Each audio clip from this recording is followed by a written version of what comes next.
you followed our videos, you started your community, but what next? Well, buckle up because this video is going to escalate quickly.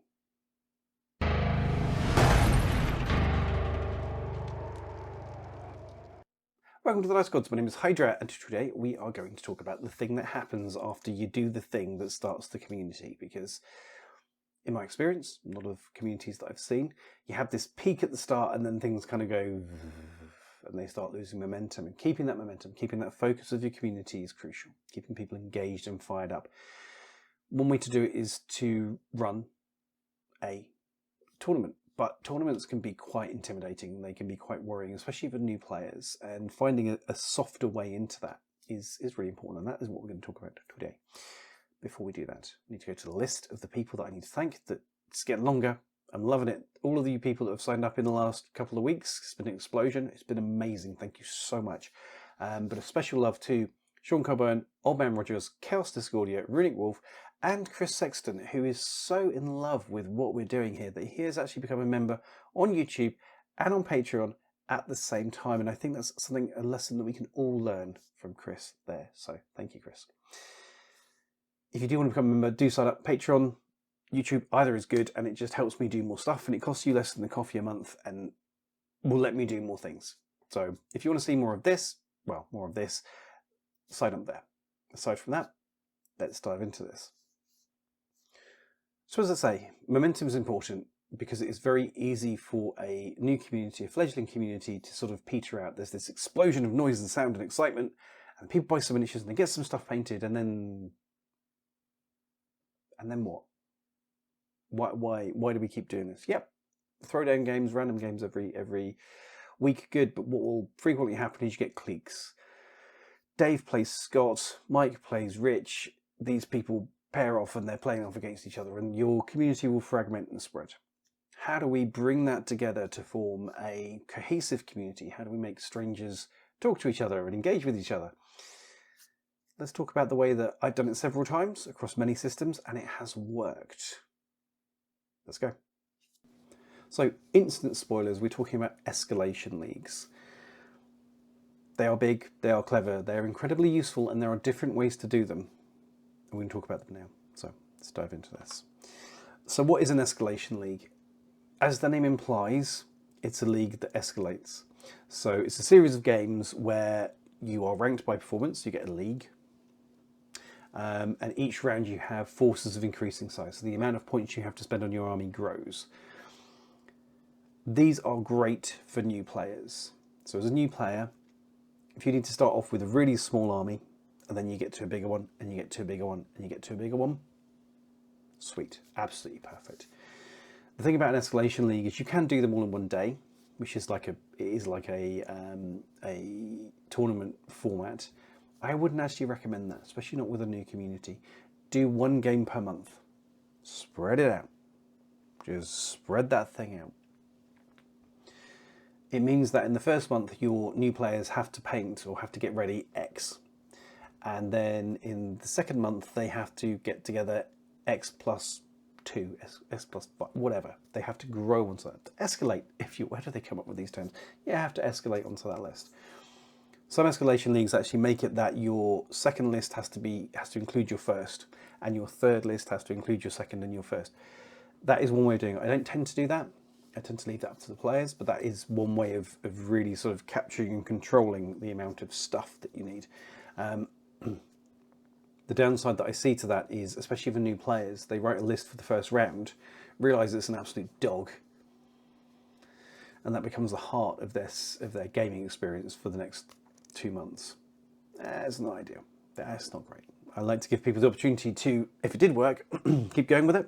Absolutely fine. But if it didn't work, to step back and try something different. If you have lapsed players as well, this is also great, because if they played intensively for a long period of time and then just stopped, an escalation league is a perfect opportunity for them to pick up their miniatures again and to get stuck into the system, re-engage with it, find their feet, find their passion. Because it lets them, again, they can start off small. It's like, what was I doing? How does this game work? I haven't played this in 6 months. What is it? Where does the dice go? You can use this as a way to just pick them back up again. It's not hard, it's not complicated, it's just nice and simple, and it's light and fluffy.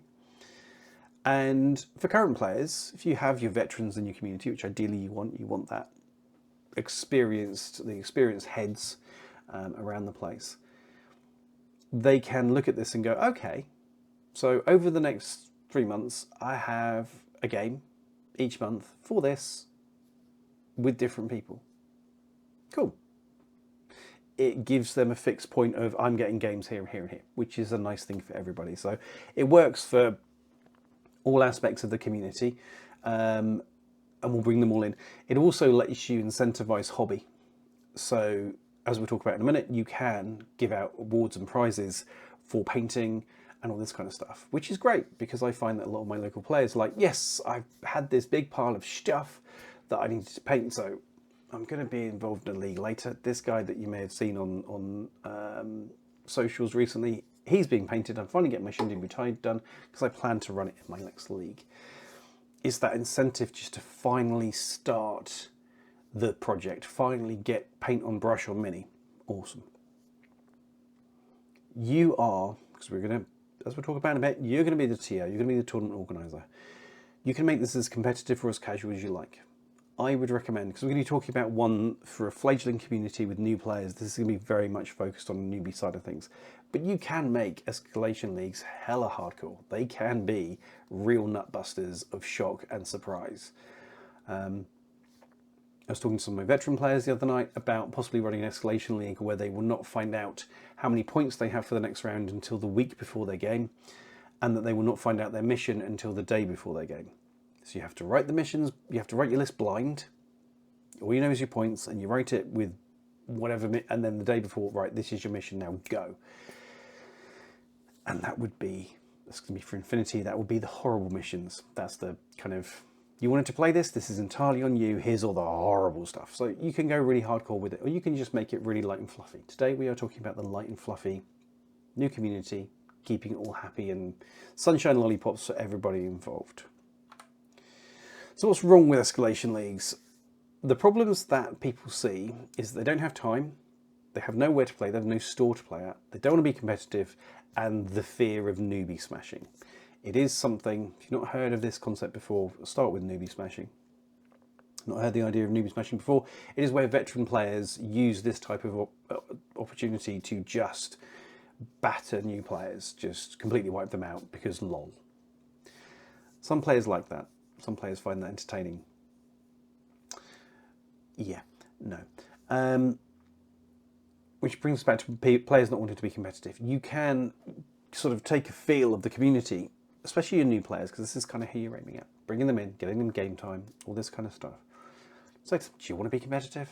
Do you want to be... You should have a feel of how your players are doing and what sort of level and comfort and confidence they're at, even if you're a new player. You'll be able to look at another player and be like, he doesn't look very confident when he's playing. He takes a while to make decisions. He finds it quite challenging to make decisions. This is not somebody that you want to stick into a hardcore escalation league. This is something you want to stick into something a little bit more fluffy, a little bit less chewy, just so that they can find their feet, build their confidence, and get more games in. You can define your level of competitiveness. Not having time, not having a store to play at. Not having a store to play at, not necessarily a problem. And people not having time, also not necessarily a problem. So, the answer to these. The first point, distributed escalation league. It helps if you can say it. Distributed escalation league. So, if you don't have time, you don't have a store to play at. I talked to my players before we had our base of operations for our club. We used to play in each other's homes. So when we got this escalation league together, I had a conversation with people and said, right, who's got tables? Who's willing to open their home to strangers to come in and play?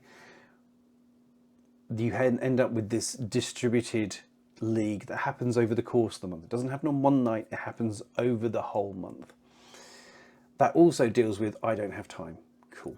You need one evening, one day of the month. That's what you need. You don't need to be there on the 17th at 6:30 p.m. You have to... No. You can go to Dave's anytime this month. When we've done the pairing, you know who you're against, speak to them, get something booked in. The distributed escalation league is a godsend, and it makes things a lot easier.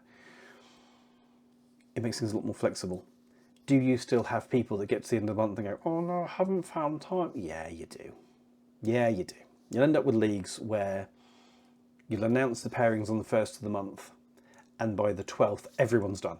The full round is complete on the 12th. Everyone's so excited, so enthusiastic. It just happened that everyone had time. Everything's booked in. Everything's played. Boom. Then you'll have times where you'll be chasing it up throughout the course of the month. You'll be like, yeah. As I record this, is the 1st of June. My last league should have ended for Infinity yesterday. I have 2 games outstanding, and the 4 players involved are like, yeah, no, we're really on that. It's never perfect, but you can do stuff. You can do stuff to make this more achievable. With regards to don't be competitive, that's when we talk about managing your expectations. What do you want? How do you want to play? What is your kind of experience that you want from this? That we will build for. That is the kind of thing we'll aim for. And you put that out to the community of people that want to be involved. If you have 10 players that want to be involved, and 8 of them want to be uber chill, and 2 of them want to be uber competitive, then it's time to have that conversation with uber competitive and say, look, this probably isn't going to be for you because this is going to be chill. And that's where you talk about what you expect when it comes to newbie smashing and such things. Say to your players what you expect. If you are kind of like, no, weapons free, get stuck in, I want body parts, blood and screaming, tell them that. If it is a case that this is a newbie event, which is kind of again the focus of this video, say that to them. This is a new player event. I do not want to hear about newbie smashing. Go steady.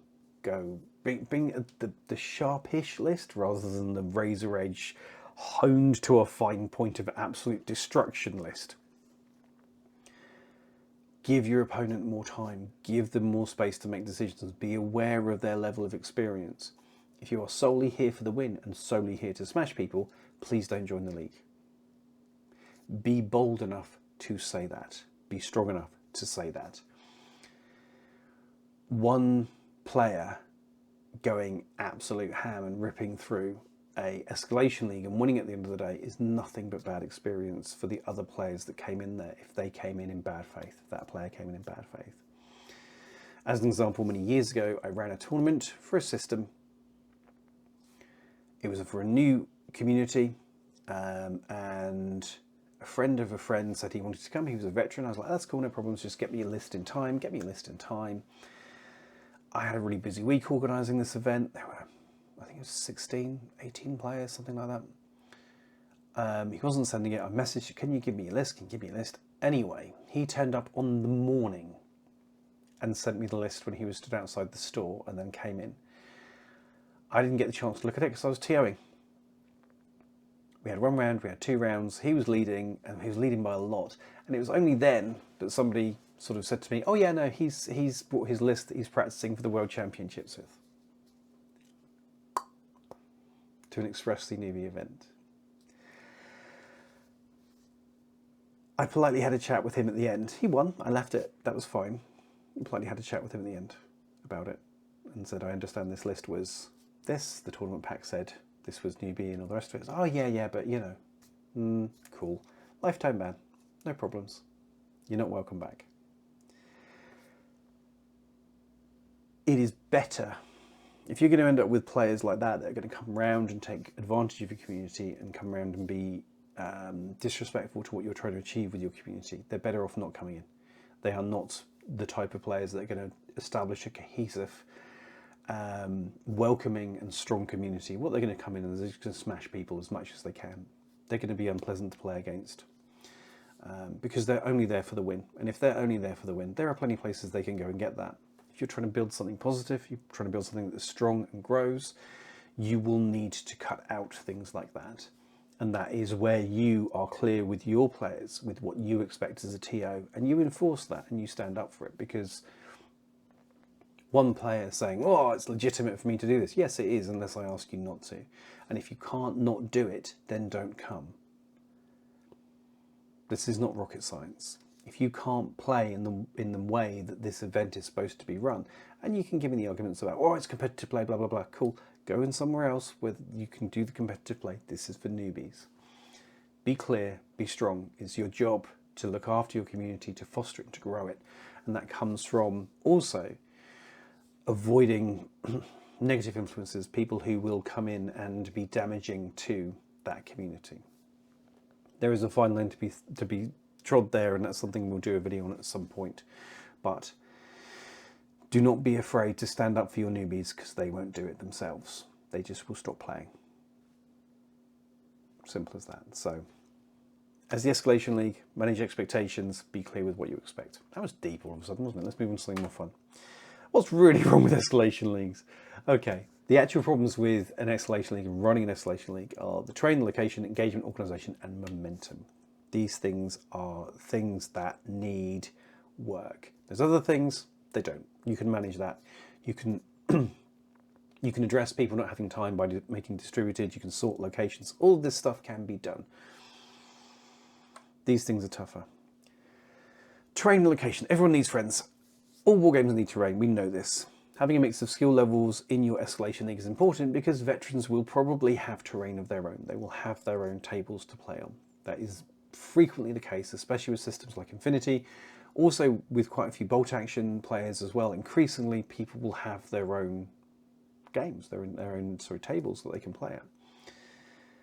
When you start floating the idea about running an Escalation League, push this out to the community and say, right, who's actually got a table that we can run on? Who's got one that they can run? You can then only have an Escalation League as big as the number of tables that you have times 2. Okay? So you may think, okay, Dave's got a table, maybe we can use that twice a month. You can't guarantee that. You absolutely cannot guarantee that for a second. The only exception is like with myself, I have a number of tables. So I have had Escalation League games happening at mine. So I've had 2 running simultaneously in my house of an evening that I wasn't involved in. Because I was a TO and I was like, come around guys, get your game here, get that night, that's fine. That's a possible solution, but if you're relying on your community and maybe one from yourself, then you take the total number of tables you've got, double that, that's the total number of players you can have. So if for some bizarre reason all games are booked on one night, there are tables for all players. If you can't find terrain, that's when you need to start finding a friendly local game store or looking at what you can do about that with regards to cardboard terrain and other options and things like that. There are relatively cheap terrain packs available from Corvus Belly if you're playing Infinity. 3D printed stuff, self-crafted. There are things that you can do to make terrain, but it is something you need to be on top of. It is a limiting factor for the size of your Escalation League, and it's one of the first places to start. But if you do have a community that has a mix, or has a community that people play other systems, you can use other terrain for your system as well. It doesn't have to be the perfect stuff. That can come later. The point of this is the event. The point of this is the fun. Keep it light, keep it simple. Just be aware of that. Check that before you start. Location, you've got to have somewhere to play. As I say, if you've got a friendly local game store, an FLGS, this is fab, if they'll let you play. Do not assume that they will. If they don't support your system, there's a good possibility they'll turn around and go, no. Nothing you can do about that. Need a venue. A rented hall, a back room in a pub, club, whatever, a place to play. I've known people play in cafes. I've known people get their boss to okay the use of an office space during the weekend. Conference spaces, all this kind of thing. It comes down to cost all the time, opportunity. But those are possible ones. If you have a community that wants to come together for one day of a month, play their Escalation League and then go home, that's how you do it. You find something like an FLGS, rented location, back room, whatever. My preferred solution, however, is players' homes. To start off with, when you're building your community, start off with players' homes. It's easier, it adds more flexibility. There's no fixed point in time when people have to get there. They can just, when the rounds are announced, they can reach out to their opponent and say, right, can I play at yours or you play at mine? Cool, come play at mine. When are you free? Right, booked in. Then you have this nice sort of opportunity for people to get together in their sort of home territory, play a game, get to know each other, connect, start building those bonds as a community. It's nice and convenient, as I say. So players' homes, if you've got people that are willing to do that, perfect. Just you should make sure that you know and trust everybody that's within your community. No nutters. We can't have nutters. They're out there. But build a positive space. Be safe. But getting people into your home to play games is a nice way to build a community, a nice way to strengthen that community. Now we get to the stuff, but engagement. This is, if you're the TO, your job, and I'm assuming you are, so welcome to the party, pal. You've got to keep people engaged because hype keeps people excited to play. It's one of the main things with this kind of league is like, we have a purpose, we have a reason, yay, here comes the next round. If they talk to each other, they're going to build a community. You start building these networks. I look at my community, we got players coming in twos for demos. Complete strangers come to mind, get a demo, specifically talking about Infinity. They get a demo of Infinity, they play that, they go away. They do another couple of games, learn the game together. Those two people would come and play together. They are now connected. They are now buddies. They will play at each other's houses. This is great. Then we do an escalation league, and those two are split, and they go off and play with these people. This guy played with that guy, and that guy played with that guy, and so those now are connected. And you start building this sort of network of people who will play each other because they know each other. One thing that I love is seeing my community be able to throw into chat, I want a game, who's about? And 6 or 7 people turn around and go, Matt, actually, I'm free that night. Do you want to come over here? And I've seen games happen because somebody said I wanted a game, got a game really quickly. Somebody else got and went, I could have done with a game. And you just get this network of people that know each other and are comfortable to play with each other. So do. It's lovely. They can also share questions, ideas and concerns. Anything that's like, I'm a little bit confused about how this works. You know, this mission, this rule, this unit, this weapon, this.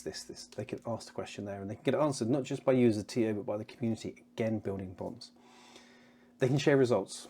They can turn around and go, well, that sucked. That was amazing. Whatever. They can have that conversation in the chat and they can engage with each other, share the victories, commiserate on the defeats. We've all been there. I couldn't roll a save for love nor money. It just didn't happen. It wasn't coming. Oh, God, I've been there as well. My game was pretty much the same. I failed 15 straight. Really? Oh, God, you commiserate. That was so good. I absolutely kicked ass. My list worked well. My tactics worked well. Hell yes. It's nice. It's nice to be able to share that. And we can show off our hobby experience as well. So as we are going through and we're getting stuff painted, you can share them with each other, comment on them, get advice, get ideas, all this kind of stuff. It's really, really, really useful. So how do you make this happen? Someone needs to take the lead. That will be you. Congratulations. Well done. Part of your fun's gone out the window because you need to be mum and ushering this bag of cats that is wargamers to try and get them to do something cohesive. Best of luck. You need to make communication easy. So Discord, WhatsApp, Signal, one of these apps. Get everyone together in one of those, introduce each other, get them talking to each other, share information through that, have a place where they all come for this event. Create touch points. So touch points for me are at the start of a round, this is who you're playing, these are your pairings for the round. Reminder, this is your mission, this is your things you need to remember. Can you now go off and organise your events? A couple of times through the month, how's everyone doing? How's the game going on? When a game comes in, when the results come in, so they should share their results into that group so everyone can see it, everyone can be engaged with it. You can then have conversations as the results come in, maybe mid-month. How's everyone's painting going? How are the games going so far? How's the list writing going so far? Is everyone having fun? And also, end of round, this is where we are. This is our ranking so far. This is the thing that's been going so far. This is the best story that I love this month. Did everyone see this one? And engage yourself to keep things moving. Just be there.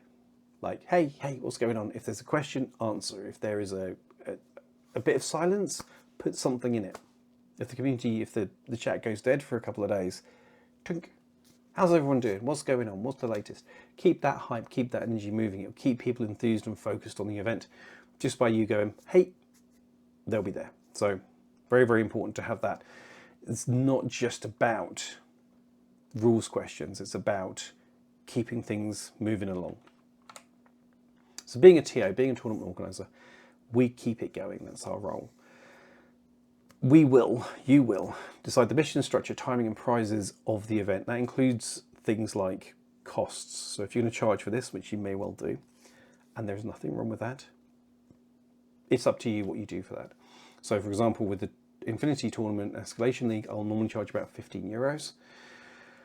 Why? I have a tournament pack to buy. I have a lot of time and energy that goes into this, and prizes, additional prizes. If you end up breaking even, that's absolutely fine. If you end up making a small profit, that's absolutely fine. I tend to make a small profit, and then that tends to turn into terrain or bits for the community. Not the brightest move, but anyway. So that you decide these things, you decide what you're going to do, but be respectful of the fact that you're going to put time and energy into this. So that will cost you. You're going to print off stuff. You're going to, I don't know, there's a lot of things you're going to end up doing. Tournament packs are not cheap. So you are going to organise from conception to completion, including the tournament pack. So the tournament pack we're going to talk about in a minute, that's a document that you give to all your players with everything in it. You're going to keep things moving. You're going to keep that momentum going. Don't let this stagnate. Make sure people are nudged. Have you booked your game in? How was it? What's going on? How's the painting? It's also chasing up games, announcing pairings. At the end of a round, you get the results together, you put it into a system, it gives you the pairings. That can be ITS, the ITS OTM platform for Infinity. That does that for you. There are systems like Longshanks, which will do that too. Or you can do it manually, whichever you see fit. But it's your job to get those results in, work some maths on them, and then tell people who they're playing next. And then chase to make sure those are done. Click some results to say, announce results and new pairings. So at the end of a round, this is how we did. This is the rankings. This is how everything's going. Look, this person's at the top, but everyone's still within reach, blah, blah, blah, blah. Very much your job. You are then there to make decisions on rules disputes. So somebody's like, how does this rule work? Or we played this and wasn't happy with it. You're there to go, this is the rules.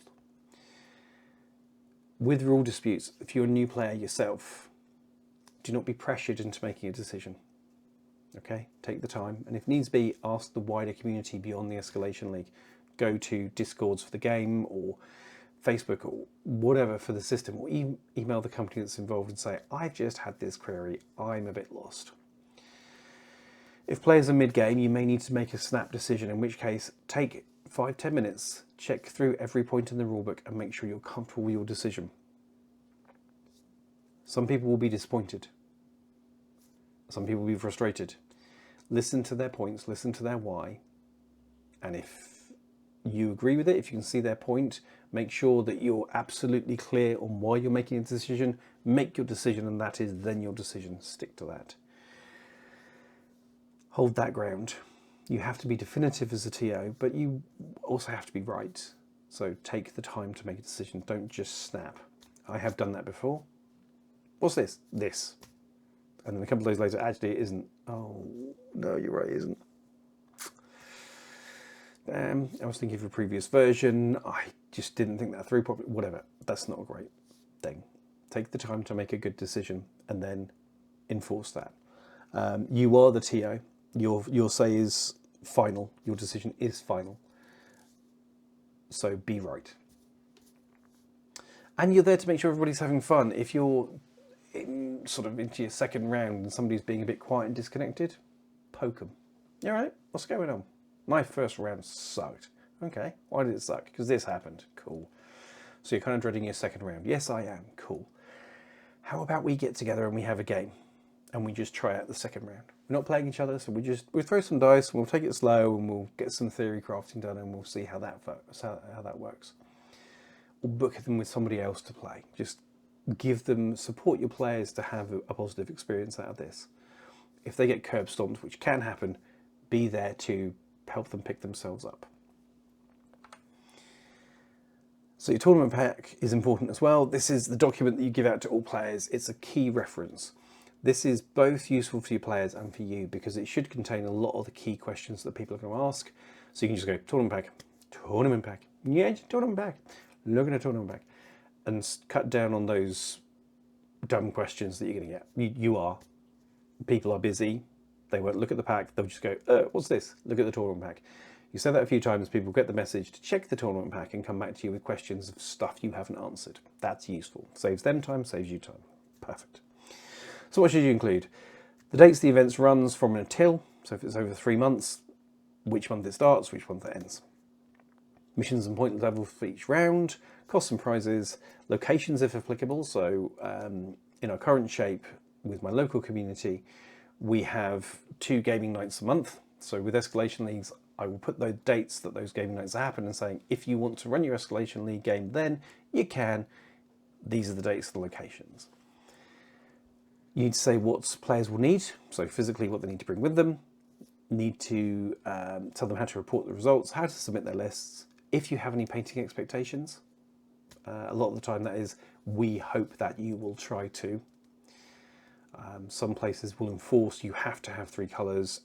It's up to you, your TO, whatever you're most comfortable with. With a newer community, I ask that they have them 3 coloured. But the idea is to have fun and to get comfortable with the system more than sort of kind of force them to get on the brushes.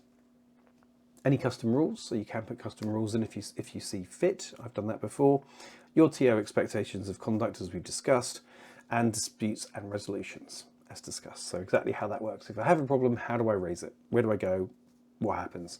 And most of my tournament packs end with the TO's decision is final. Because it needs to be. And it needs to be put in there so we can avoid discussions. Hang on a sec, that was in the tournament pack. I've made my decision. We're done. You know, discussion is good, but you'll get people that will argue with you even when the decision's been made, and you need to be able to push back and say no. So, anatomy of a newbie Escalation League. Round 1, low points value, simple kill game. Keep that just the most basic game possible. There's going to be some people who are in single digits of games, they're trying out their first league game. This is going to be nerve-wracking, make it as simple as possible. Round 2, mid points value, a basic mission. Something, you know, a little bit more chewy, but not really daunting or intimidating. Round 3, you go to the standard points value for the game. So for Infinity, 300 points, for Bolt Action, 1,250, Eld Force, 65, whatever. And then you use a standard mission from a standard tournament pack to go in there. We encourage hobby to slay the grey. What do we do with this? This is good because it encourages people to try painting, get paint on minis, to ask for help if they're not comfortable, if they haven't done this sort of thing before, and to share their work, to push it out there for feedback. It is definitely a benefit of Escalation Leagues, even for veterans, that it's just that justification they need to get the paint on the minis, to find the time, because it's, you know, it's just the extra reason. So how do you encourage the hobby? Give bonus points for fielding a fully painted army, give bonus points for painting between rounds, have a community vote for best painted, or have a vote for most improved. These kind of things just encourage people to spend the time to get the stuff done. You know, an extra victory point at the end of a mission can be the difference between first and second place. It is valuable, it is worth having. But just make it accessible, don't make it ridiculous. You know, painting a fully painted army is a big ask, but saying you need to have 2 or 3 painted miniatures, new painted miniatures between each round, that may be more doable. So tailor it to your community, tailor it to the feedback you get from people and how you feel, what you feel is achievable, and go with that. But the idea here is to give people a positive experience, not to beat them with a stick, not to make them feel they have to. But if they do, and they should, this is going to be great because stuff. Sometimes also do prizes for these kind of things as well. So best painted mini gets X, most painted minis gets Y, that kind of stuff. So in action, let's play. Let's look at some of the Escalation Leagues that I've run recently. This is one for members and patrons only, so YouTube, I'll see you in a second. That's it really. The secret weapon to kickstarting your community, your new community, and keeping that momentum going is very much an Escalation League. If you don't have a home base, running it distributed is a fantastic way of making it accessible to everybody, getting around kids and jobs and holidays and this kind of stuff. Making it flexible, making it fun is key. Mission selection is important. Keep it simple, add a little bit of extra complexity, but done right, you'll go through 3 months of really fun, interesting games where people will meet and engage with people they've never met before. They'll end up with painted miniatures that they'll be proud of, that they wouldn't have done otherwise, and they'll have had fun. And somebody will win and somebody will lose, and there'll be mad tales to have about it. And those people that play each other will then know each other. they'll then be connected, and your community will be that much stronger for it. So yeah, that is definitely the way to build momentum in your community. If you have any questions about it, any thoughts about it, please stick them in the comments below. If you are a TO and you've run one of these, how was your experience? Did you find the same as mine?